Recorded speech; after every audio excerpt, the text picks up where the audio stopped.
2-0 গোলে সদর উপজেলাকে পরাজিত করেছিলেন এবং আগামীকাল নাচল উপজেলা দি বক্সের সামান্য বাইরে একটি ফ্রি কিক পেয়েছে। তারা একটি ইতিমধ্যে গোল অর্জন করে রেখেছে। দেখা যাক তারা খেলায় ফিরে আসতে পারে কিনা।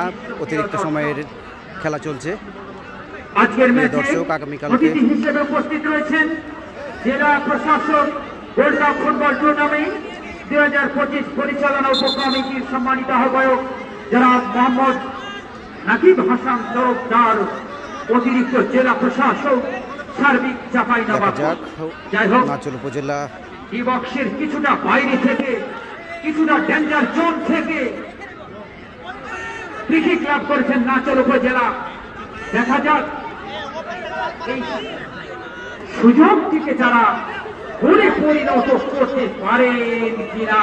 সামনে গোমাস্তাপুরের বাধার দেওয়াল কিন্তু দাঁড়িয়ে রয়েছে। দেখা যাক ওই দেওয়ালকে ভেদ করে বলকে জালে জড়াতে পারেন কিনা নাচল উপজেলা। দেখা যাক শট নিয়েছেন